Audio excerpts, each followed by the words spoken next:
Livro de Êxodo, capítulo 20. Lemos a partir do verso 1 até o verso 17. Assim diz a palavra do Senhor. Então falou Deus todas essas coisas, Então falou Deus todas estas palavras, dizendo: Eu sou o Senhor teu Deus, que te tirei do Egito, da casa da servidão. Não terás outros deuses diante de mim, não farás para ti imagem de escultura, nem alguma semelhança do que em cima nos céus, nem embaixo na terra, nem nas águas debaixo da terra. Não te encurvarás a elas, nem as servirás, porque eu, o Senhor teu Deus, sou Deus zeloso, que visita a iniquidade dos pais dos filhos até a terceira e a quarta geração daqueles que me odeiam. E faço misericórdia a milhares dos que me amam, e aos que guardam os meus mandamentos. Não tomarás o nome do Senhor teu Deus em vão, porque o Senhor não terá por inocente o que tomar o seu nome em vão. Lembra-te do dia do sábado para o santificar.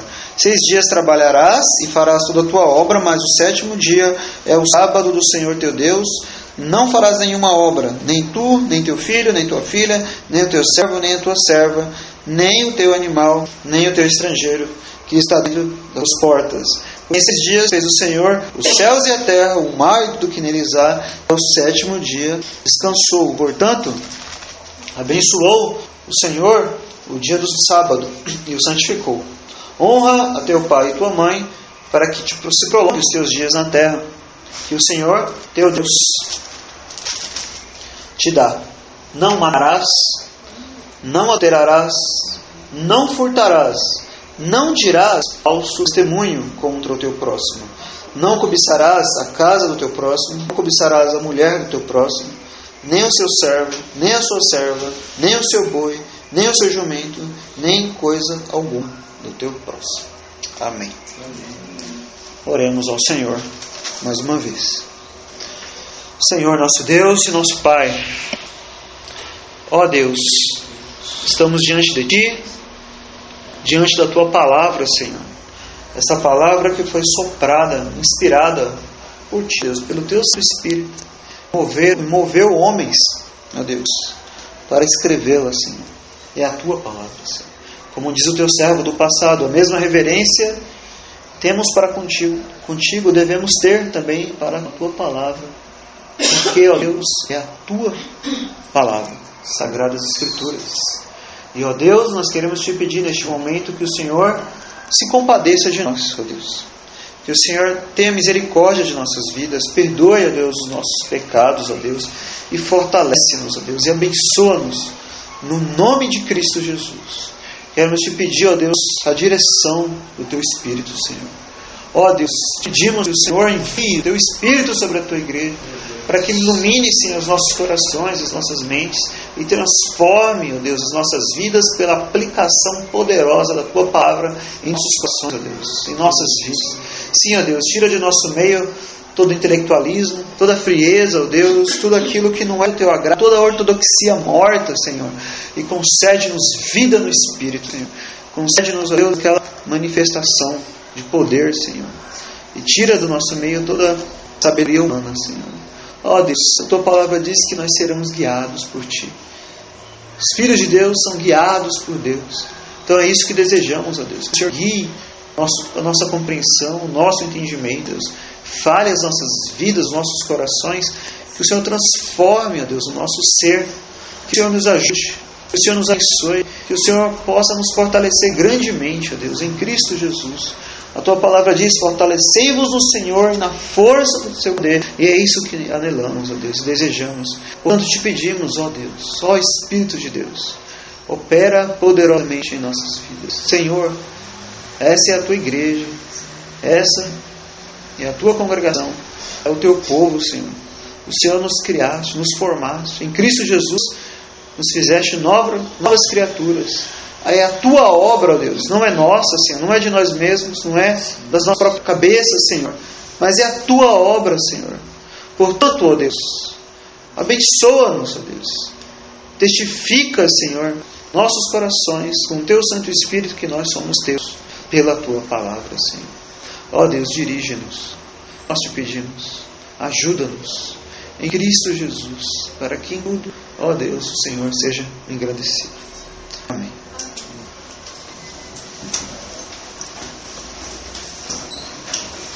Os irmãos que têm acompanhado, então, nós estamos pregando também no Antigo Testamento, no livro de Êxodo.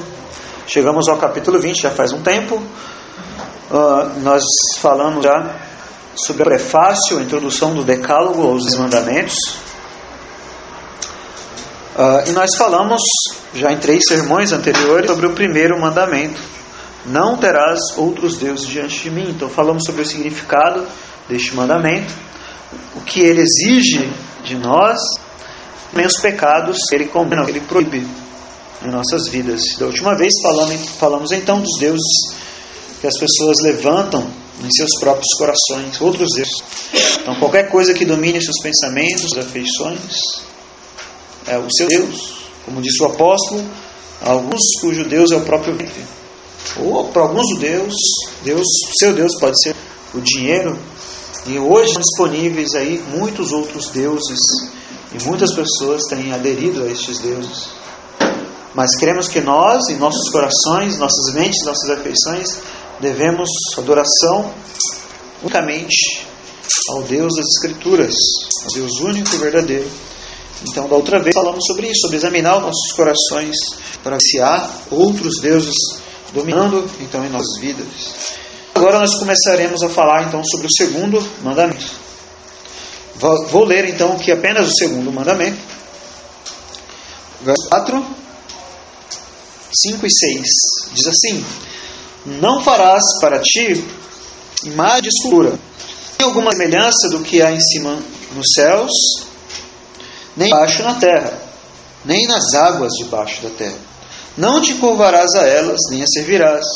Porque eu, o Senhor teu Deus, sou Deus zeloso, que visita a iniquidade dos pais nos filhos até a 3ª e 4ª geração daqueles que me odeiam. E faço misericórdia a milhares dos que amam e aos guardam os meus mandamentos. Irmãos, então aqui, nesses versos que acabamos de ler, nós temos diante de nós o segundo mandamento. Isso é importante afirmar. É importante afirmar que esse é o segundo mandamento. Talvez alguém aqui possa pensar, não, mas é óbvio, já entendi que é o segundo mandamento, mas não é óbvio para muitas pessoas, na verdade. A Igreja Católica Romana, por exemplo, ela diz que o primeiro mandamento é o seguinte: amar Deus sobre todas as coisas, primeiro mandamento. E o segundo mandamento é: não tomarás o nome de Deus em vão, que para nós está no verso 7. E o terceiro mandamento: guarda domingos e festas, e assim por diante. Então o segundo mandamento não existe no catolicismo romano, que diz: não farás para ti imagem de escultura, e assim por diante. Na tradição romana, esse mandamento ele é omitido. Pula-se então para o terceiro: não tomarás o nome do Senhor teu Deus em vão. Mas nós entendemos que o verso 1 e 2 é o prefácio dos 10 mandamentos. E o primeiro diz: não terás outros deuses diante de mim. E logicamente o segundo diz: não farás para ti imagem de escultura, nem semelhança alguma do que está nos céus, nem embaixo da terra, nem nas águas debaixo da terra. Não te curvarás a elas, nem servirás. Então 4, 5 e o 6 se trata do mesmo mandamento, de um mandamento apenas. Ele começa no verso 4 e no 6 ele é finalizado. Então esse é o entendimento que nós temos, o entendimento histórico da igreja sobre os 10 mandamentos é este, não o católico romano. Mas ainda à guisa de introdução, nós podemos afirmar também o seguinte: que o segundo mandamento ele não é uma continuação do primeiro. Não é. São 2 mandamentos diferentes. Não terás outros deuses diante de mim é um mandamento. Não farás para ti imagem de escultura, e assim por diante, é um outro mandamento. São mandamentos diferentes. Então, na verdade, qual é a diferença? Bem, a diferença, na verdade, é simples. O primeiro mandamento, Deus está dizendo que nós não devemos ter outros deuses diante dele. Falamos o que significa isso já. Significa de uma maneira negativa que nós não podemos adorar, crer, depender de outros deuses. E diante dele significa que ele conhece todas as coisas, inclusive o seu coração, e conhece, e ele sabe se há deuses dentro do seu coração também.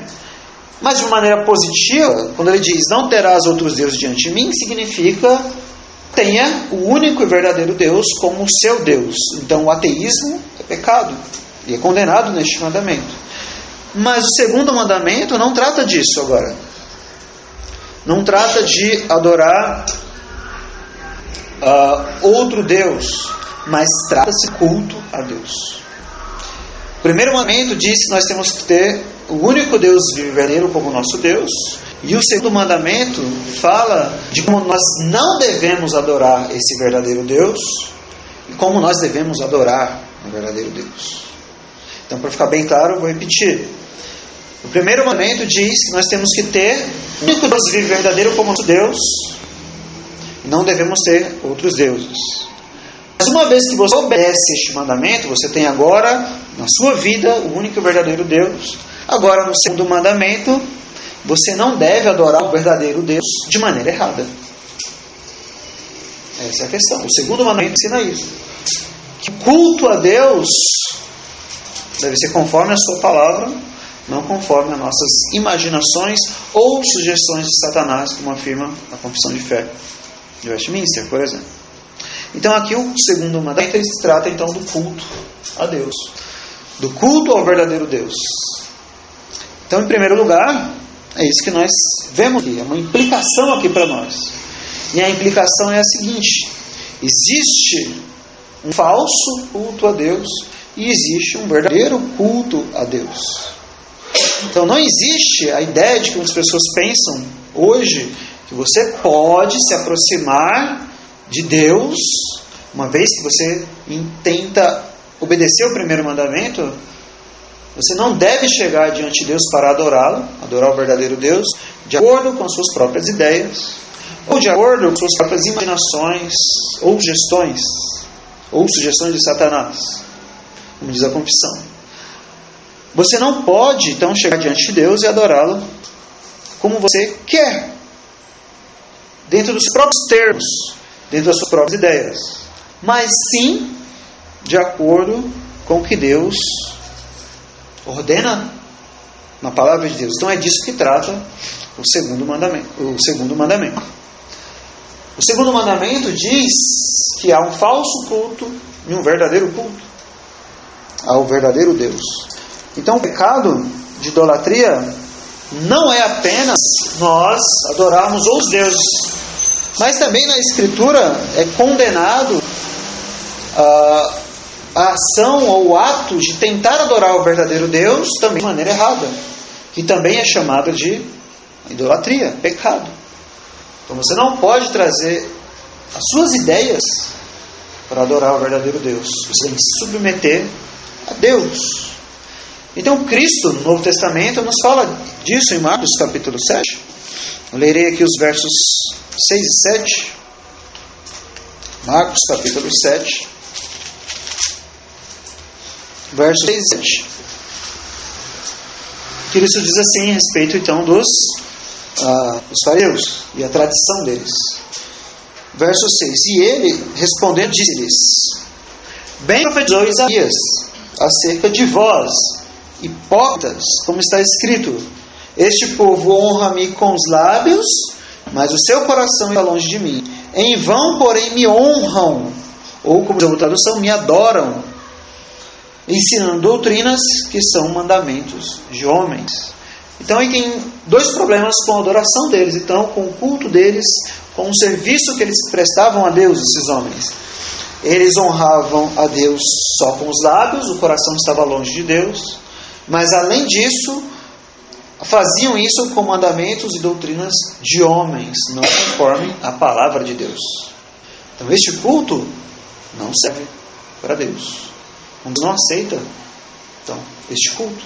Então Cristo está exortando, apontando o erro deles, e o texto diz bem claramente: em vão, não serve para nada, em vão, não tem valor nenhum adorar a Deus de maneira incorreta, de acordo com os mandamentos de homens, ou com o coração distante do Senhor, como falaremos também depois. Então existe um falso culto. A Escritura diz que há um falso culto. Paulo, escrevendo aos Colossenses, diz isso: o culto de si mesmo. Nós podemos ler, culto de si mesmo. Então as pessoas se reúnem num local, estão adorando a quem? Deus vivo e verdadeiro? ou na verdade estão adorando a si mesmos. Porque quando se deseja adorar o Deus verdadeiro, porém ser do meu jeito, na verdade, você não está adorando a Deus verdadeiramente, você está adorando a si mesmo. Como dizia Agostinho, se você não crê em todo o Evangelho, só em algumas partes, você não crê verdadeiramente no Evangelho, você crê em você mesmo, na verdade. Porque é aquilo apenas que convém, apenas aquilo que eu quero. Então existe um falso culto a Deus. A Bíblia fala disso, a palavra de Deus fala disso. E o que é um falso culto? Então, que é prestado a Deus? Aqui em Êxodo 20, no verso 4, nós temos aqui uma ideia do que é um culto falso. Prestado quando as pessoas tentam prestá-lo ao verdadeiro Deus. Verso 4 diz assim novamente: não farás para ti imagem de escultura, nem alguma semelhança do que é em cima nos céus, nem embaixo na terra, nem as águas debaixo da terra. O puritano escocês chamado Hugh Binning diz o seguinte, ao se referir a esse texto: não farás para ti.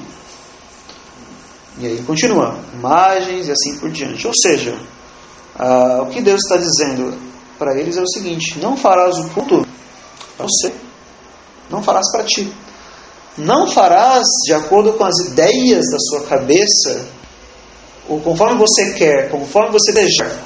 O que vai vir? Deus já sabia disso, né? Imagens, escultura, às vezes não necessariamente uma imagem física, como faremos depois, mas é mesmo se trata de Deus. Mas o coração humano é uma fábrica de ídolos, como dizia o reformador. E é isso que ele vai fazer. Ele vai criar para si mesmo, como o povo fez o bezerro de ouro, imagens para si. Porque o culto agora não está sendo prestado para Deus. Deus não pode ser adorado por meio de imagens. Mas a pessoa está tentando satisfazer a sua própria vontade carnal, suas próprias ideias. Não farás para ti, ao seu proveito, de acordo com sua concupiscência, de acordo com seu desejo carnal. Não farás o culto para você mesmo, para as pessoas. E não é isso que nós vemos hoje, em nossos dias? Agradar as pessoas. Nós vemos nas Escrituras que algumas pessoas tentaram fazer isso. Então lembra de Levítico, Nadab e Abiú? Eles tentaram trazer para o culto algo que Deus não tinha ordenado na sua palavra, um fogo estranho. E é interessante notar que eles não fizeram algo que Deus havia proibido. Deus não diz em lugar nenhum: não traga o fogo estranho. Mas Deus apenas não tinha ordenado aquilo. Deuteronômio 12, 38 diz o seguinte: tudo que o Senhor teu Deus ordenar em relação ao culto farás. Nada acrescentarás e nada diminuirás. Faça, Deus disse por meio de Moisés, apenas aquilo que eu ordenei. E se você trouxer algo diferente, algo novo, algo que Deus não ordenou, é uma violação do culto a Deus. E foi isso que esses homens fizeram. Eles trouxeram, então, para o culto, algo estranho, Deus não ordenou. Nós vemos o episódio, vimos que Deus fulminou eles, eles são mortos imediatamente diante de Deus. E quando nós vamos para o Novo Testamento, vemos que continua, as coisas continuam. Em João capítulo 4, Cristo fala sobre adorar a Deus em espírito e em verdade. E em verdade nada mais é de acordo com a verdade. A verdade nada mais é do que a palavra de Deus. E algumas pessoas falam: não, mas esse princípio só está no Antigo Testamento, princípio regulador do culto. Mas quando nós vamos ao capítulo 12 de Hebreus, verso 28, diz o seguinte: isso, tendo recebido um reino que não pode ser abalado, retenhamos a graça pela qual sirvamos a Deus agradavelmente, com reverência e piedade, porque o nosso Deus é um fogo consumidor. Então, como você deve servir a Deus, adorar a Deus? Ele diz: agradavelmente. A questão é: agradável a quem? Você deve agradar a quem? São as pessoas? É você mesmo? Está claro no texto. Sirvamos a Deus agradavelmente, com reverência e piedade. Uma outra tradução diz com reverência e santo temor. Ele fala, mas qual é o motivo? Por quê? Porque o nosso Deus é um fogo consumidor. Então, mesmo Deus, um fogo consumidor que consumiu Nadab e Abiú, é o mesmo Deus que continua consumindo hoje, se assim for da sua vontade. Então, isso não está só no Antigo Testamento, está no Novo Testamento. Nós vemos o caso de Ananias e Safira, são fulminados por Deus. O texto não diz que saiu fogo lá diante do Senhor, mas foram mortos. Quando você lê, então, Apocalipse 2, 3, as cartas das igrejas, nós vemos que Cristo ameaça fazer isso. Jezabel, por exemplo, é que eles estavam seguindo ela, Cristo diz, eu vou matar ela e todos aqueles que seguem ela. Porque eu sou aquele que sonda mentes e corações. É o mesmo Cristo. E o mesmo Cristo que está no meio da igreja hoje, aquele que diz isso. Eu sondo mentes e corações. E se vocês não se arrependerem, eu vou tirar o candeeiro do meio de vocês. Então há muitos grupos aí, muitas pessoas se reúnem num prédio, por aí já não tem mais o candeeiro. Já não tem mais a palavra de Deus, que é a luz que ilumina. Porque Deus já se apartou.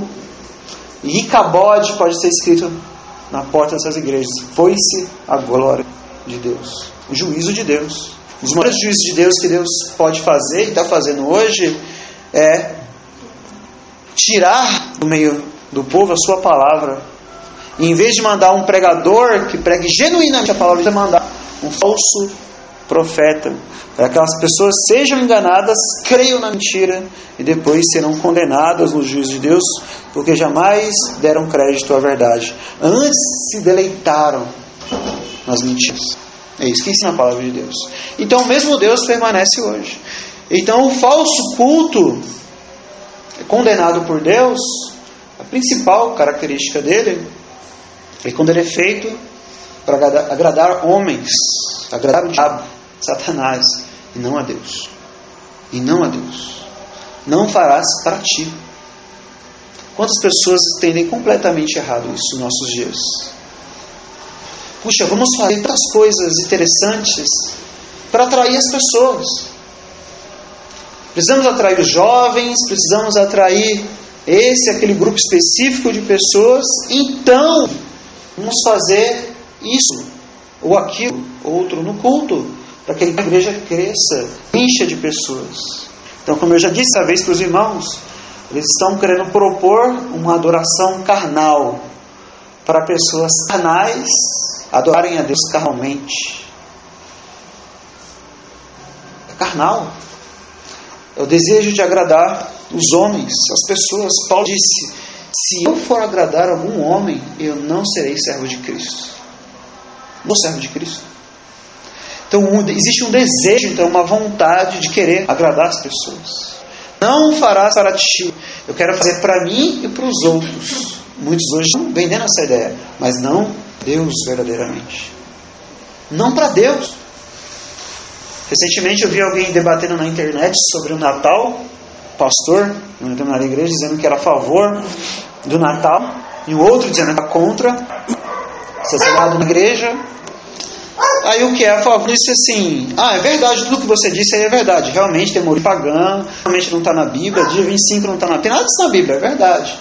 Mas, porém, lá para o século IV, século V, quando começou-se a celebrar isso, e realmente os pagãos adoravam o sol, adoravam outros deuses, sei lá, mas a igreja teve uma brilhante ideia de evangelizar os pagãos. E deu certo, porque muitos vieram para a igreja e hoje estão adorando a Jesus aí, não estão adorando a Jesus? Não deu certo? Deu certo o evangelismo que eles fizeram, porque eles pegaram uma ideia lá dos pagãos, trouxeram para adorar Cristo no dia 25 de dezembro, é outra coisa, que era um outro culto a outro Deus, mas trouxeram uma ideia interessante. E eles gostaram, os pagãos gostaram, e agora eu trago então para a igreja, para o culto, e todo mundo fica feliz, vamos todo mundo adorar da mesma maneira, igual, e foi algo muito bonito, porque deu certo. Deu certo mesmo? Será que deu certo? Será que Deus precisa, então, da nossa ajuda para converter pecadores, para trazer as pessoas para a igreja? Deus precisa de novos meios, novas ideias, novos recursos. Deus precisa disso tudo. A Bíblia então não é suficiente para essas pessoas. Falar de Deus não é suficiente. É preciso então adotar ideias novas, modas novas, para que as pessoas sejam trazidas para a igreja. Essa é a doutrina, este é o ensinamento que as pessoas estão tendo por aí. A maioria das igrejas. Por que não? Acho que Deus vai ligar? Qual é o problema? Vamos fazer as coisas porque as pessoas vão gostar. Não é do engano. A verdadeira igreja, você estuda isso na história da igreja, estuda assim em Atos Apóstolos, quando a igreja está em seu vigor, experimentando a operação do Espírito, como lá em Atos 2, atrai pessoas pela sua diferença, não pela sua igualdade. Não é porque ela é igual, não. Exatamente porque ela é diferente. Mas as pessoas querem trazer para o culto coisas então iguais ao mundo e achando que com isso estão agradando a Deus, estão fazendo um favor para Deus, como se Deus precisasse realmente disso. Ideias de homens, sugestões de Satanás. Deus não pode ser adorado dessa maneira. Não farás para ti, não farás de acordo com sua vontade, de acordo com ideias que possam brotar. O homem é tão criativo, não é criativo? E se nós fôssemos trazer para o culto tudo aquilo que Deus não proíbe, tantas coisas poderíamos ter. Tantas ideias novas, cada século uma ideia diferente, cada ano uma ideia nova e diferente. Como diz Spurgeon, ou o pregador que sucedeu ele no texto, atentando bodes em vez de apacentar ovelhas. Você nunca vê no Evangelho Cristo fazendo isso. Nunca vê. Nunca vê. Pedro, imagina isso, Cristo falando para Pedro: Pedro, vamos convidar as pessoas. Vamos ter um culto diferente, algo mais animado, para que as pessoas se interessem por isso. Nós não vemos isso, Jesus falando isso. Ele pregou um sermão duríssimo, e as pessoas começaram a ir embora, dizendo: duro esse discurso. Cristo não falou para Pedro e para os discípulos: olha, chama as pessoas de volta, vamos ver se... Né? Cristo disse: pelo contrário, vocês também não querem ir embora também? Vocês não querem retirar? Vocês também? Se quiserem, não tem nenhum problema, como se Cristo estivesse dizendo isso. Então Cristo, ele não cedeu à vontade dos homens, o interesse dos homens. Ele permaneceu fiel à palavra de Deus, e assim os apóstolos no livro de Atos, e assim a igreja verdadeira de Cristo ao longo da história. Nós não devemos nos submeter a falsos cultos, de maneira alguma. De maneira alguma. Antes, voltarmos para a palavra de Deus. Mas, se há um falso culto, há também o verdadeiro culto. E assim como no primeiro mandamento existe aqui algo implícito, uma sinédoque, como temos: não terás outros deuses diante de mim, ou seja, tenha a mim como único Deus verdadeiro. No versículo 4, segundo mandamento também: não farás para ti imagem de escultura. E assim por diante, significa então que este mandamento exige que você deve adorar a Deus de maneira correta, de acordo com a palavra de Deus. Então nós vemos no Velho Testamento que há todos esses princípios de adorar a Deus conforme a sua palavra. E quando vamos para a administração da nova aliança, nós vemos que certas partes do culto realmente mudaram, e ele se torna agora um culto simples. Então, pelo Novo Testamento, conforme já estudamos isso, o culto público precisa ter leitura das Escrituras, precisa ter oração, precisa ter pregação, precisa ter os cânticos dos salmos, e não necessariamente em todos os cultos, mas a administração dos sacramentos. Essas coisas precisam haver no culto público, no Novo Testamento, na administração da nova aliança. É um culto simples, um culto que não tem pompa. Havia no ministério dos levitas, sim, muita coisa, muita parafernália e assim por diante, eram apenas sombras do que havia de vir. E agora, Cristo, o livro de Hebreus explica isso, é o nosso sumo sacerdote, e nós não temos agora que sacrificar animais, não temos agora toda aquela pompa. Nosso culto é espiritual, sacrifício de louvor a Deus, um sacrifício espiritual, um culto simples, é um culto simples. Então é seu dever, enquanto cristão, entender isso, desejar isso e lutar por isso. O Catecismo Maior de Westminster diz assim na pergunta 108: quais são os deveres exigidos do segundo mandamento? Resposta: os deveres exigidos do segundo mandamento são receber, observar e guardar puros e inalterados todo o culto a Deus e todas as ordenanças religiosas que Deus instituiu na palavra. Qual é o seu dever? Então, receber, observar e guardar todo o culto puro a Deus. Então a pergunta é: você tem feito isso? Na sua vida? Podemos falar que as pessoas estão aí fora, não aqui em nosso meio, nessa congregação, adorando a Deus com muitas ideias novas, etc. e tal. Mas e nós aqui? Leitura da palavra. Você está contente com isso? A leitura da palavra? No culto público? Ou a leitura da palavra para você é algo enfadonho, é algo que não faz sentido? E as orações?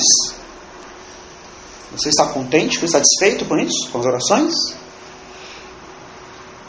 Deus ordena aos homens para que orem, lá em 1 Timóteo capítulo 2. Você está satisfeito, satisfeita com isso? Você está satisfeito, satisfeita com os cânticos que Deus concedeu para o seu povo? Você acha que Deus precisa de alguma ajuda?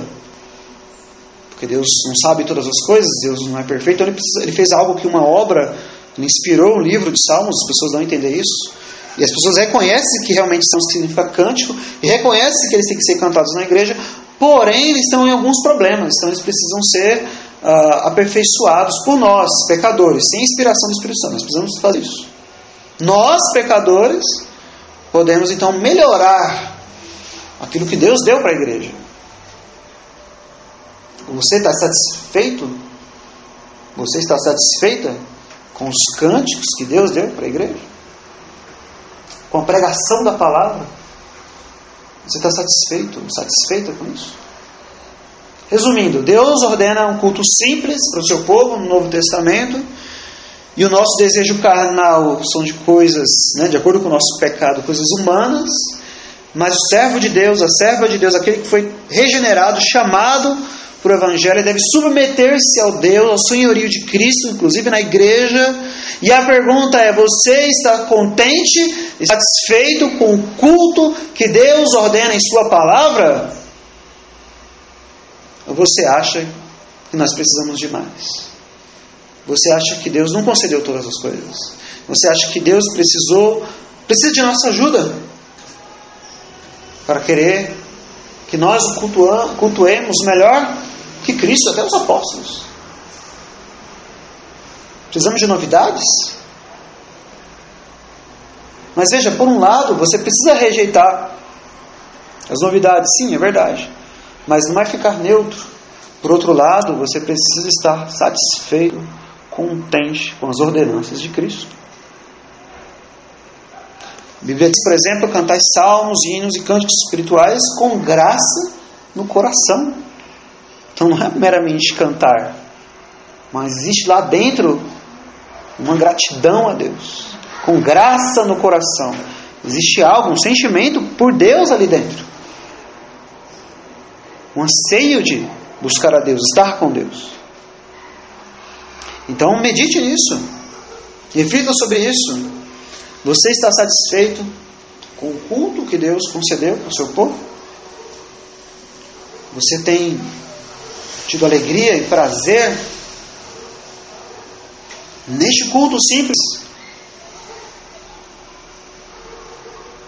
Então que nós possamos refletir e meditar sobre isso, para que sejamos enganados pelas astúcias de Satanás, enganados por ideias inovadoras para o mundo, mas que para Deus é reprovável. Como disse o Elson, que aquilo que é levado diante dos homens é abominação diante de Deus. Imagine toda a festa, toda a pompa que estão fazendo por aí, tantas igrejas nesse exato momento, tantas coisas. As pessoas aplaudem, é maravilhoso, é glorioso, é elevado diante dos homens. Porém, diante de Deus é uma abominação. Uma abominação. A idolatria. Um culto falso. Isso nos leva então ao segundo ponto, segunda meditação. Aqui em Êxodo 20, que é o zelo de Deus pelo seu culto. Ele diz: não farás para ti imagem de escultura, nem alguma semelhança do que há em cima nos céus, nem embaixo na terra, nem nas águas debaixo da terra. Nem te curvarás a elas, nem as servirás. Aí ele vai dar um motivo. Por quê? Você não deve fazer um falso culto. Ele diz: porque eu, o Senhor, teu Deus, sou Deus zeloso. Qual é o motivo? Eu, o Senhor, teu Deus, sou Deus zeloso. Então veja bem, as pessoas querem inverter o papel. Eu faço algo, digo que é para Deus, mas conforme a minha vontade. Mas, primeiramente, Deus diz: eu, o Senhor, o teu Deus. Deus aqui é que é Deus. Ou seja, Ele que manda. Eu sou o teu Deus.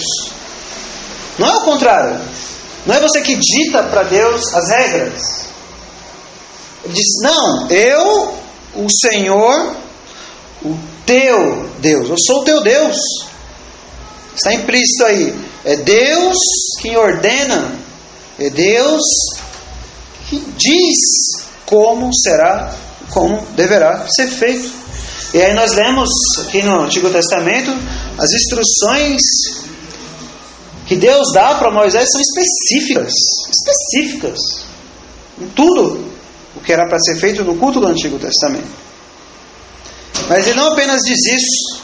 Ele diz que é o Deus deste povo, mas ele ainda afirma: eu sou um Deus zeloso. Essa palavra zeloso significa que é um Deus que tem muito cuidado com o seu culto. Uma tremenda atenção para com o seu culto. Já parou para meditar nisso nas Escrituras? Leia o Antigo Testamento. Quando é que a ira de Deus se levanta contra o povo? Inúmeras vezes. Primeiro, é porque o povo está servindo outros deuses. Ou, segundo, é porque o culto de Deus foi corrompido. O culto de Deus foi corrompido. Já leu isso? No Antigo Testamento? Muitas passagens dizem isso. Muitas passagens.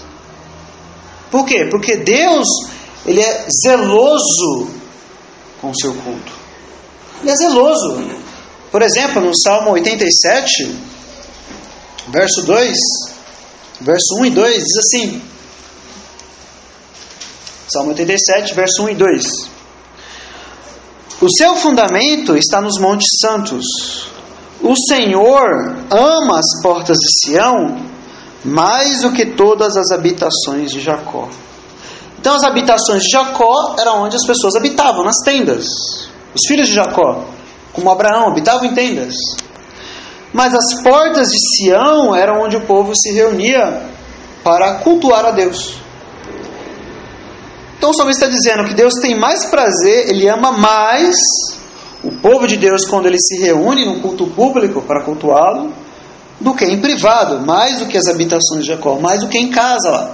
Você deve cultuar a Deus em casa, em particular também com a sua família.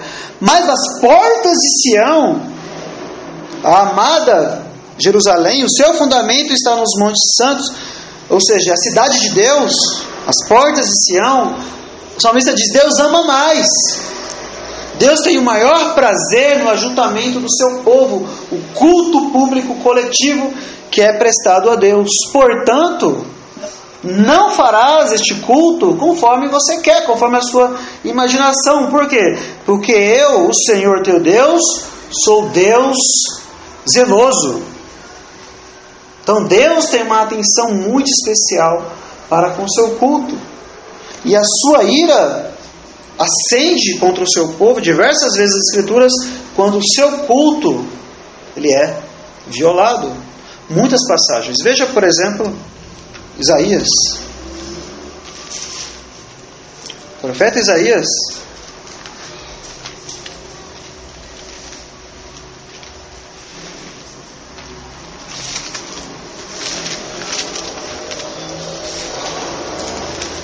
capítulo 1.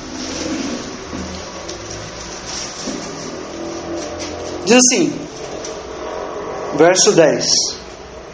Ouvi a palavra do Senhor, vós poderosos de Sodoma. Dai ouvidos à lei do nosso Deus, ó povo de Gomorra. Então Deus está comparando eles com Sodoma e Gomorra. E agora no verso 11 ele está falando do culto. Deus diz, de que me serve a mim a multidão dos vossos sacrifícios? Diz o Senhor. Eu já estou farto dos holocaustos e de carneiros, e da gordura de animais cevados. Nem me agrado de sangue de bezerros, nem de cordeiros, nem de bodes. Quando vindes para comparecer perante mim, quem requereu isso de vossas mãos? Que viesses a pisar os meus átrios? Não continueis a trazer ofertas vãs. O incenso é para mim abominação, e as luas novas, os sábados e a convocação das assembleias. Não posso suportar a iniquidade, nem mesmo a reunião solene. As vossas luas novas, as vossas solenidades, a minha alma as odeia. Já me são pesadas, estou cansado de as sofrer. Por isso, quando estendeis as vossas mãos, escondo de vós os meus olhos. E ainda que multipliquei as vossas orações, não as ouvirei, porque as vossas mãos estão cheias de sangue. Lavai-vos, purificai-vos, tirai a maldade de vossos atos diante dos meus olhos. Cessai de fazer o mal, aprendei a fazer o bem, procurai o que é justo, ajudai o oprimido, a fazer justiça ao órfão, tratai da causa das viúvas. Então veja, Deus está irado com o seu povo por causa de um culto que está sendo oferecido a ele. Só que tem um problema sério aqui com esse culto. O problema é que, externamente falando, está sendo feito. Está sendo feito? Estão adorando o Deus verdadeiro, tentando adorar o Deus verdadeiro. Estão trazendo sacrifícios dos animais. Deus ordenou isso. As luas novas, Deus ordenou isso no Antigo Testamento. Tudo aqui está sendo feito de acordo com o que Deus havia ordenado no Antigo Testamento. Mas ainda assim, Deus não se agrada deste culto. Então você pode dizer assim, não, eu estou satisfeito, eu concordo, Deus é um Deus zeloso, e nós devemos fazer na prática aquilo que a palavra de Deus ordenou. E eu não concordo por aí com todas essas loucuras que as pessoas estão fazendo por aí em nome de Deus, não concordo. E eu vou então adorar a Deus de maneira simples, conforme diz o Novo Testamento, de acordo com a palavra de Deus. Ou seja, num certo sentido, você está demonstrando algum zelo, né, pelo culto de Deus. Porém, você ainda pode fazer isso e Deus pode estar odiando o culto que você está prestando para Ele. Você pode trazer todos os sacrifícios aqui que Deus ordenou, sacrifícios agora espirituais. Você pode guardar o dia do Senhor, que as luas novas, os sábados. Você pode comparecer diante de Deus, participar de tudo isso, cantar, ouvir a palavra, ouvir a pregação, e Deus pode muito bem olhar para nós, aqui mesmo para nós, e dizer, quando vocês vêm para comparecer perante mim, quem requereu isso das vossas mãos? Quem autorizou isso? Vocês fazerem isso? O só pisar nos meus átrios, a minha presença, Deus está dizendo. Qual é o problema? Você pode perguntar. O problema está claro. Deus diz, não posso suportar a iniquidade, nem mesmo a reunião solene. Eu prefiro uma outra tradução que diz assim, eu não posso suportar a iniquidade associada ao ajuntamento solene. Vamos lá cultuar a Deus de acordo com a palavra de Deus. Vamos adorar a Deus de acordo com a palavra de Deus. Mas o que há nas suas mãos? Há pecado nas suas mãos, pecado nos seus olhos, pecado na sua vida, na sua prática. Então, durante toda a semana, segunda, terça, quarta, quinta-feira, longe de Deus, vivendo de maneira que não agrada a Deus.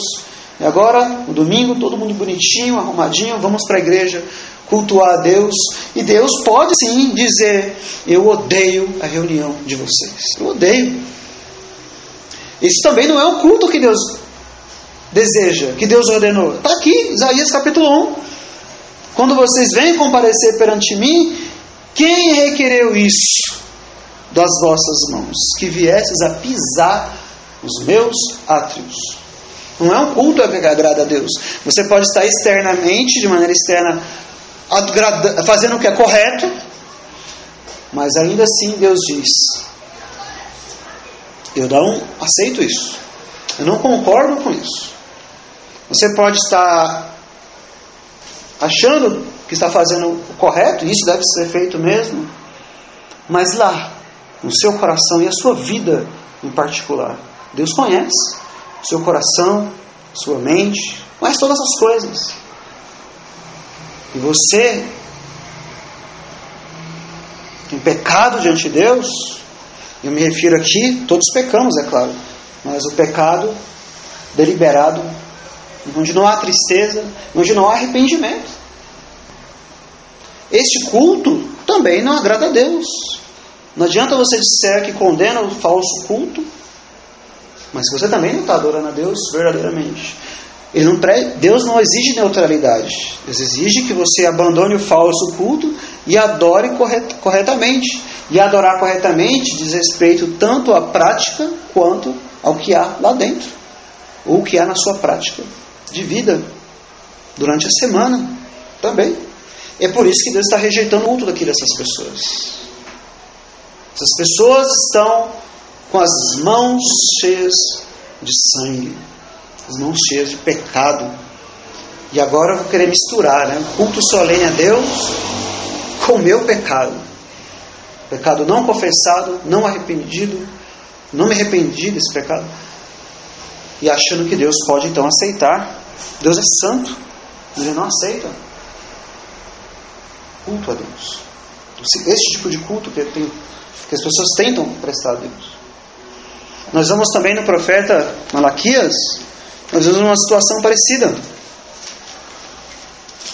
Malaquias capítulo 1, Deus dizendo que está rejeitando o culto que é prestado a Ele. O verso 6 diz assim: o filho honra o pai e o servo o seu senhor. Se eu sou o pai, onde está a minha honra? E se eu sou o Senhor, onde está o meu temor? Diz o Senhor dos Exércitos a vós, ó sacerdotes, que desprezais o meu nome. E vós dizeis: em que nós temos desprezado o teu nome? Ofereceis sobre o meu altar pão imundo, e dizeis: em que te havemos profanado? Nisto que dizeis: a mesa do Senhor é desprezível. Os sacerdotes não disseram isso: a mesa do Senhor é desprezível. Mas o fato deles oferecerem um pão imundo é a mesma coisa que dizer: é imundo. Deus não aceita. Verso 8: porque quando ofereceis animal cego para o sacrifício, isso não é mal? E quando ofereceis o coxo ou enfermo, isso não é mal? Ora, apresenta-o ao teu governador. Porventura dará ele agrado em ti? Ou aceitará ele a tua pessoa? Diz o Senhor dos Exércitos. Então veja, como se Deus está dizendo: olha, o culto que você está prestando aqui, o cuidado que você está tendo, a preparação que você está tendo, o tempo que você tem gasto meditando nisso, se preparando o seu coração para isso. Se você for fazer isso lá no seu trabalho, para o seu patrão, para o seu chefe, ele vai aceitar a forma como você faz o seu serviço lá? Para ele vai aceitar? Se você fizer de qualquer jeito, ele vai aceitar? Ele vai aceitar que você trabalha ali, você sempre chega no horário que você quer, você faz o que você quer, a hora que você quer, conforme você quer, conforme a vontade do seu coração, conforme o seu desejo carnal? Claro que não. Apresenta-te ao teu governador. Ele vai aceitar a sua pessoa? Não. E Deus está dizendo: e eu vou aceitar o seu culto? Você faz de qualquer maneira, de qualquer jeito? Traz aqui o sacrifício. Tudo bem, eu trago o sacrifício, mas é imundo, mas é coxo, de qualquer maneira. Venho cultuar a Deus, mas o meu coração, a minha mente está uma parte aqui, outra parte está em outro lugar. É coxo. ele é imundo, porque a minha mente está voltada para coisas do mundo muitas vezes, e não estou cultuando de acordo com Deus. No verso 9 Deus diz: agora pois eu suplico, pedi a Deus que Ele seja misericordioso conosco. Isso veio das vossas mãos, aceita Ele a vossa pessoa? Diz o Senhor dos Exércitos. Quem há também entre vós que fecha as portas? Nada. E não acenda de balde o fogo do meu altar? Então Deus está dizendo para eles: espero que tenha aí no meio de vocês alguém que feche as portas e acenda inutilmente o fogo do meu altar. É inútil, é em vão este culto. E aí vem um verso que para mim eu acho muito forte. É o final do verso 10, muito forte. Eu não tenho prazer em vós, diz o Senhor dos Exércitos, nem aceitarei a oferta da vossa mão. Já pensou ouvir isso de Deus? Eu não tenho prazer na sua vida. Deus tem prazer na sua vida? Se Ele não tem prazer na sua vida na segunda, na terça, na quarta, você acha que Ele vai ter no culto? Ele não vai ter no culto. Eu não tenho prazer em vós, diz o Senhor dos Exércitos. E nós temos tantas passagens ainda, inúmeras, onde o culto está sendo corrompido ou porque foi alterado, ou porque o povo não está servindo a Deus de todo o coração, ou com piedade, ou com reverência, ou com temor. Não há. E Deus também não aceita. Então o falso culto não é apenas você trazer coisas para o culto, inovadoras, como acabamos de falar, isso também é um falso culto. Mas também Deus não se agrada de um culto que é verdadeiro do ponto de vista externo, do ponto de vista das pessoas, dos homens, mas que aos olhos de Deus, que enxerga todas as coisas, não é agradável. Não é agradável. Por quê? Porque Ele diz: eu, o Senhor teu Deus, sou um Deus zeloso. Deus é um Deus zeloso para com o seu culto. Aí a pergunta, para que você aplique isso na sua vida e medite sobre isso, é: você é zeloso para com o culto a Deus? Deus, quando Ele diz eu sou um Deus zeloso, eu creio que Ele também quer dizer isso. Está implícito no texto. Vocês também devem ser zelosos para com o meu culto. Zelo pelo culto de Deus. E aí eu falo, zelo pelo culto inclui pregar a verdade, dizer que existe um falso culto sendo ensinado por aí, mas o zelo significa também você, de maneira individual, zelar para que você esteja cultuando a Deus verdadeiramente. Verdadeiramente. Você é zeloso para com o culto a Deus? Como que você enxerga o culto a Deus? Quando você está aí trabalhando durante a semana, fazendo as coisas de casa durante a semana, como você espera o culto que vai acontecer no domingo? Você é zeloso para com isso? O que Deus vai receber de nós aqui em adoração é o resultado do que você experimentou durante a semana, do que você viveu durante a semana. Então você vive longe de Deus, longe do Evangelho, longe da palavra de Deus.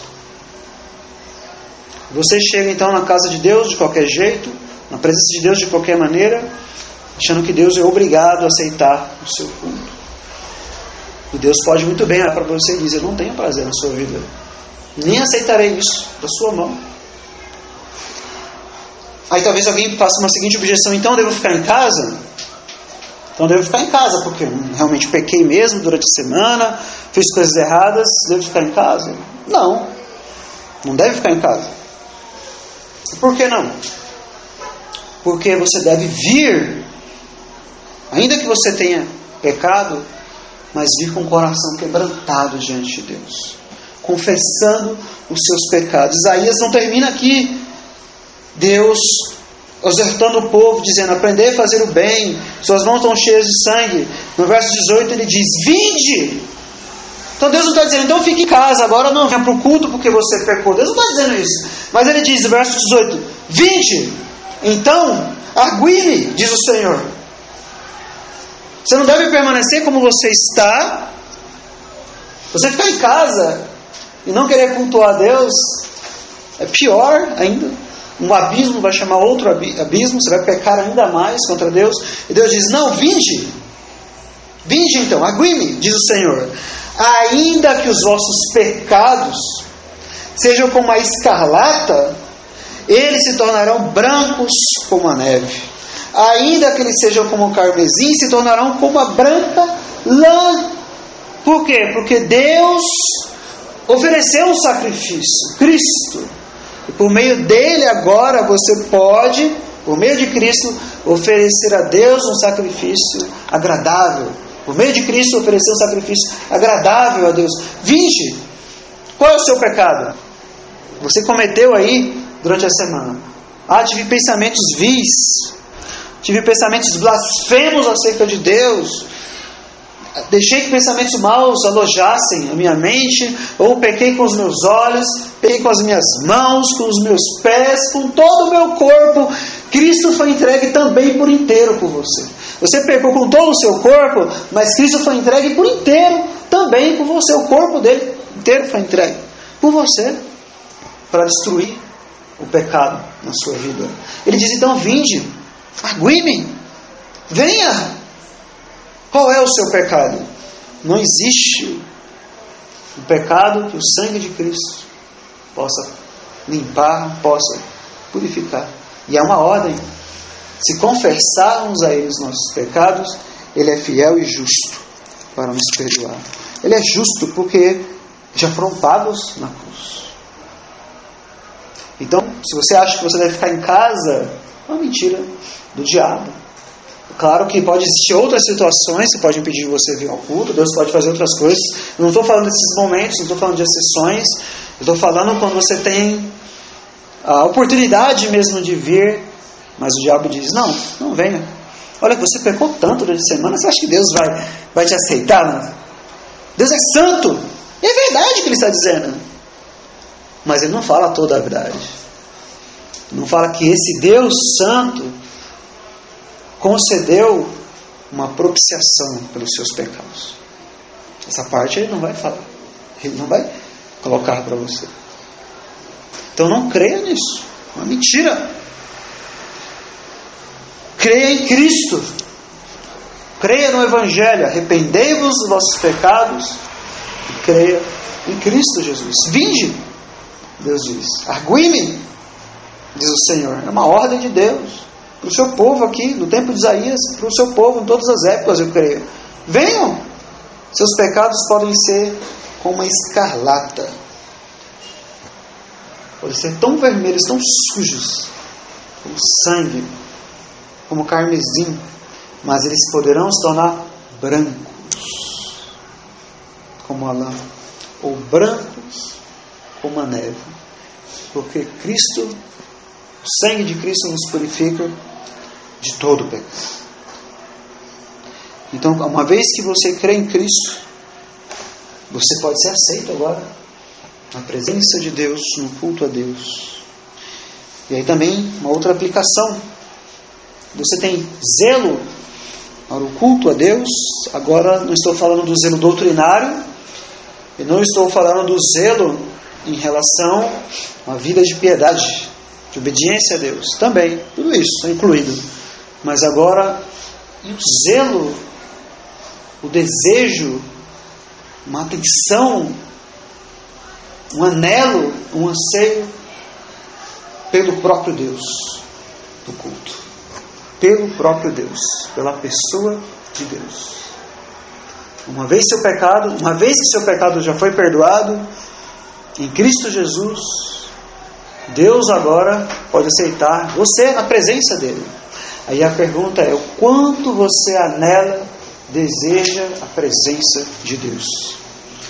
Deus manifesta a sua presença em muitos lugares, de diversas maneiras, conforme a sua vontade, conforme a sua soberania. Ele pode fazer isso quando você estiver em casa, sozinho, orando, lendo a Bíblia, lendo a palavra de Deus, no culto doméstico, onde você estiver, na rua, não importa. Mas o Senhor ama muito mais as portas de Sião do que todas as habitações de Jacó. Ou seja, leia na história da igreja, na história do Velho Testamento e do Novo Testamento, quando a presença de Deus é mais manifesta, se não é no dia do Senhor, no momento em que o povo de Deus se reúne para cultuar a Deus.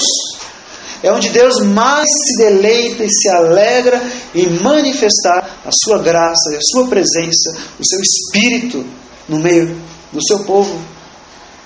E aí, durante a semana, você anela por isso? Você deseja isso? Você deseja se encontrar com Deus? O pregador Joel Bick diz que de manhã para o culto, seus filhos ali, vamos para o culto. Hoje é o dia do Senhor. E ele dizia assim para os filhos: este é o melhor dia da semana. Este é o melhor momento. É o ápice da vida do cristão. É o ápice da sua vida aqui na terra com Deus. É onde Deus vai revelar e se mostrar para você mais do que muitas vezes nos outros dias da semana. Ele pode fazer nos outros dias da semana, mas é o momento em que ele mais se deleita fazer é este. E ele dizia que a sua filhinha falava assim, quando era criança, pequena: pai, é o melhor dia da semana. Mas por quê? Porque é o dia que Deus mais fala comigo. Então é o dia que eu anseio. Então durante a semana eu vivo esperando, anelando, e digo como salmista: quando? Senhor, quando eu me verei na tua presença, Senhor? Na manifestação da tua presença, junto com o povo de Deus. Esse é o desejo do salmista. O salmista diz assim, no Salmo 42, assim como o servo brama pelas correntes das águas, assim suspira a minha alma por ti, ó Deus. A minha alma tem sede de Deus, do Deus vivo. Quando entrarei e me apresentarei ante a face de Deus. Então existe um anseio, um desejo. E ele diz no verso 3: as minhas lágrimas servem de mantimento de dia e de noite, enquanto me dizem constantemente: onde está o teu Deus? Verso 4: quando me lembro disso, dentro de mim derramo a minha alma, pois eu havia ido com a multidão. Fui com eles à casa de Deus, com voz de alegria e louvor, com a multidão que festejava. Então dá a entender que a alma dele está abatida. No verso 5 ele vai dizer: porque está abatido a minha alma, porque te perturbas dentro de mim? Por algum motivo, alguns dizem talvez por enfermidade, ele não está com a multidão aqui indo, mas ele diz que se lembra disso. Me lembro disso, quando eu havia ido com a multidão. E ele diz: dentro de mim derramo a minha alma. Eu derramo a minha alma porque eu estou anelando por isso, por aquele dia. Estou desejando isso. Eu desejo, eu espero, eu anelo quando eu estarei na presença de Deus. E ele diz então: a minha alma se derrama dentro de mim. Você já experimentou isso? A minha alma anela por Deus, tem sede de Deus vivo. E se por alguma coisa, algum momento, aconteceu algum problema, algo, às vezes no juízo de Deus, às vezes na pedagogia de Deus, Ele afastou você por algum momento do culto público, qual é o seu sentimento? O sentimento: puxa, que bom, uma folguinha hoje, né? Bom. Que bom. Ou a sua é: as minhas lágrimas servem de mantimento de dia e de noite. Ou seu sentimento é: quando eu me lembro do culto, dentro de mim, eu derramo a minha alma. A minha alma diante de Deus. Este é o sentimento do salmista. Nós cantamos o Salmo 84. Estar na presença de Deus, os atos de Deus, é melhor do que estar 1000 vezes em qualquer outro lugar. Eu amo a presença de Deus, os atos de Deus, onde Deus mais manifesta a sua presença. Eu anseio por isso, eu desejo isso. É isso que diz o salmista. Ele está ansioso por experimentar algo de Deus. Então muitos de nós erramos nisso, porque nós não criamos expectativa nenhuma muitas vezes quanto ao culto a Deus. Nenhuma expectativa. Então nós não oramos, nem meditamos acerca disso. Nós podemos pensar, bem, acho que vai ser a mesma coisa de sempre e tal, né? Mesma coisa. E você não crê que Deus pode fazer algo, Deus pode visitar o seu povo, que Deus pode falar com você, o seu coração, aquilo que realmente você precisa ouvir, Deus vai falar com você, você tem que ir e participar do culto ativamente. Dizer como Samuel, Senhor, fala, o teu servo ouve. Fala, Senhor, com o teu povo, fala, Senhor, comigo. Você deve ouvir, então, a leitura da palavra, a pregação da palavra, e pregar para você mesmo, e aplicar isso ao seu coração, zelar, então, pelo culto, para que você, pessoalmente, esteja adorando a Deus, verdadeiramente. Então, adorar a Deus não é só externamente, mas Cristo diz, este povo me honra com lábios, mas o seu coração está longe de mim. Onde está o seu coração quando você vai cultuar a Deus? Onde está o seu coração? Onde estão as suas afeições? Onde está o seu desejo? Então, durante a semana, você vai viver uma semana cultuando a Deus, ansioso, o dia que você vai se encontrar com o povo de Deus e com o próprio Deus. Os santos que existem na terra, diz o salmista, são os notáveis, nos quais eu tenho todo o meu prazer. Quando você então se dirige ao culto, ou você participa então disso, da pregação da palavra, dos cânticos, das orações, você está participando de algo espiritual. Espiritual. Você não pode fazer isso carnalmente, mas você deve voltar-se para Deus em seus pensamentos e em suas afeições. Você não deve então cultuar a Deus de maneira errada. Você não deve então deixar de ter zelo. Pelo contrário, você deve anelar, zelar, ansiar, desejar, cultuar a Deus. Irmãos, que Deus nos ajude, que Deus nos abençoe. Para que nós guardemos os nossos corações, os nossos pensamentos durante a semana. Que nós meditemos na palavra de Deus durante a semana. Busquemos a Deus durante todos os dias da semana. Senão o culto não fará sentido nenhum. Faça isso, faça essa experiência para você. Se você nunca fez isso, passe a semana com Deus. Ande com Deus. Caminhe com Deus. E chegue para o culto com o coração, então, voltado para as coisas de Deus. Cheio de experiências com Deus. Cheio de visitações da parte de Deus. Cheios da comunicação do Espírito de Deus com você, pela leitura da palavra durante a semana. Cheio de um andar para com Deus. E venha então a Deus com um coração grato e culto. Grato. E diga, bendize a minha alma ao Senhor, e tudo que há em mim, bendiga o seu santo nome. Irmãos, como nós precisamos disso. Como nós precisamos.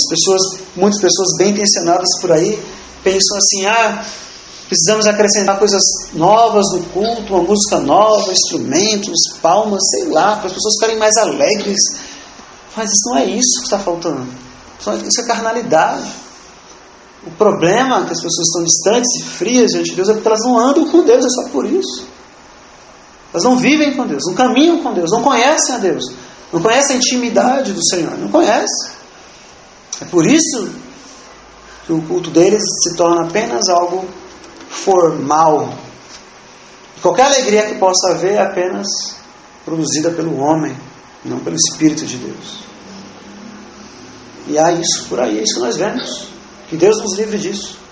Alegrias produzidas pelo homem, carnalidade. E que Deus também nos livre de uma ortodoxia apenas no culto, morta, a doutrina certa, tudo bem, mas e o calor? Luz e calor. E a vida com Deus? Dizia um certo pregador que um culto solene, ele é a mesma coisa que flores belas para enfeitar um caixão. Só isso. Culto solene é apenas isso. Se não há vida, que adianta? Está morto? Não há vida. Como Cristo diz para uma das igrejas, tem nomes de que vives, Cristo diz, mas estás morto. Morto. Certa vez eu vi uma história de um pregador, não sei se é completamente verdade, que um pastor estava tão triste, tão chateado com a sua igreja, pela mornidão da sua igreja, que ele disse assim: olha, no próximo culto eu vou fazer um enterro da igreja. Ele levou um caixão para a igreja mesmo, literalmente, e abriu o caixão, colocou algo dentro do caixão, e as pessoas então tinham que sair no final do culto, passar e olhar dentro do caixão para ver quem estava lá morto. E ele colocou um espelho lá dentro. Um espelho é você. A igreja tem nomes de que vives, mas está morto.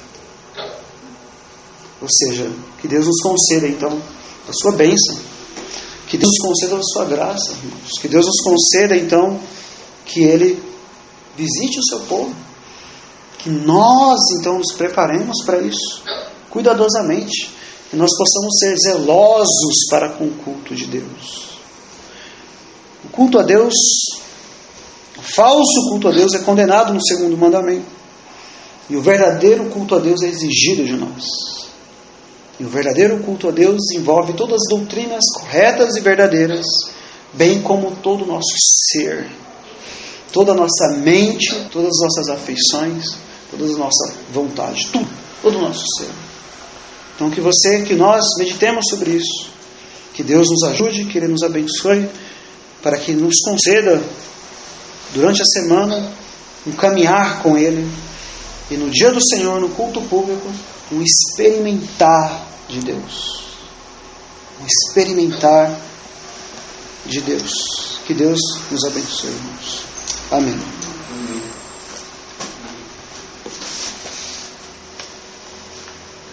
Peço aos irmãos se coloquem de pé para que nós oremos ao Senhor neste momento.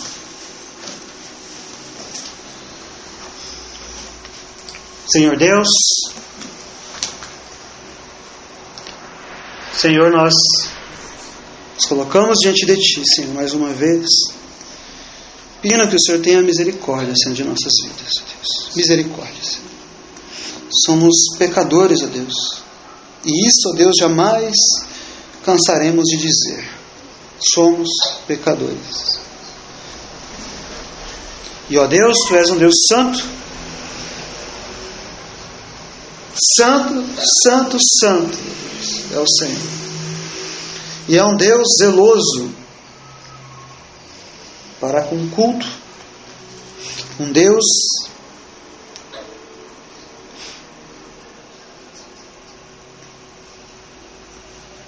que zela pelo culto que é prestado a Ti. E, ó Deus, nós pedimos misericórdia, Senhor, porque somos pecadores. Nós Te agradecemos porque o Senhor nos tem dirigido, tem nos ensinado tantas coisas, ó Deus, tantas doutrinas, tantas verdades, ó Deus. Tantas coisas temos aprendido sobre o culto verdadeiro que deve ser prestado a Ti, sobre o culto, ó Deus, que nossos irmãos no passado praticaram, a igreja primitiva, os reformadores, os puritanos, tantos, ó Deus. E o Senhor tem nos ensinado sobre isso já durante 3, 4 anos, ó Deus. Te agradecemos por isso. Mas Te pedimos perdão, ó Deus, por muitas vezes sermos indiferentes, ó Deus, a Ti e ao Teu culto, ó Deus.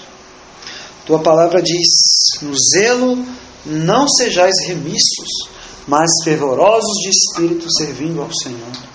Ó Deus, e como nós precisamos disso, Deus. Então reaviva, Senhor, em nós esse sentimento, Senhor, esse anelo, esse desejo de conhecer mais a Ti, a cada dia, a cada momento, Senhor. Reaviva em nós, ó Deus, esse desejo de buscarmos a Tua face, Senhor. De anelarmos pela Tua presença, Senhor. Por Ti mesmo, Senhor.